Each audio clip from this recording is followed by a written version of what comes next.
Hey everyone, how's it going? This is Josh again.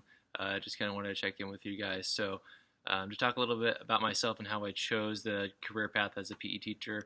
I think this all started when I was in high school as a senior. I kind of landed this class that was called the Cross Age Tutor, where I got to kind of every day for the whole school year, got to go over to a local elementary school and work with the kindergarten students. So that was kind of my first introduction to education. And then at that same time, my mom was going through a credential program to be a multiple subject teacher. And so I kind of got to see a little bit of the things that she was doing. And I got to go to one of her classes. Actually, it was a PE class that she was taking for teachers. And so that kind of sparked my interest a little bit. But originally I wanted to go into physical therapy, but I kind of decided that maybe I don't want to do all those years of education, which is kind of funny now because here we all are working towards our masters.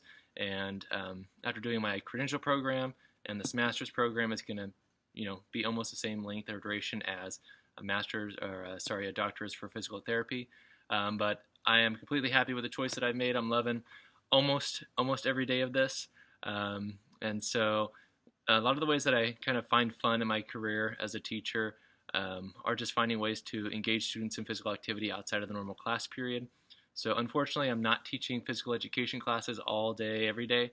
I am teaching several other electives, and so I had to find ways to make those things that I don't really find passion in teaching, or I didn't really choose to teach. I had to find ways to make those interesting to me and to my students. And so some ways that I do that are just engaging in the activities with my students. So using personal experience as kind of as a talking point in those classes kind of helps a whole lot. But with finding fun in my career, I think just kind of approaching each day as if it's a new challenge, something new to learn. It's a fun way to experiment with different things that I could kind of implement in the classroom. So especially in PE, I love kind of coming into the classroom with a new game or a new workout and kind of gauge how students kind of receive that lesson or teaching. I've had a lot of, I'd say, failures in this is only my third year of teaching. I think a lot of these failures kind of stemmed from poor class management. So that's something that I think I finally have gotten the hang of, kind of forming those relationships and the expectations early on in the school year that students can abide to and kind of respect. Another thing that I originally, the first 2 years of teaching, struggled with was creating lesson plans that were rich enough, but also took up most of the class periods. So I am teaching at a school where we have 3 classes a day for almost 2 hours for each class. So it's a really long time, especially for a PE class. We meet twice a week for almost 2 hours each class period. So it's been a challenge up front in the first year of finding ways to make those long class periods as engaging and effective as possible. And so I failed a lot during those first couple years in lesson planning, but I'm finding more and more that I'm able to create lessons that are, actually worthwhile and engage students for the whole class period.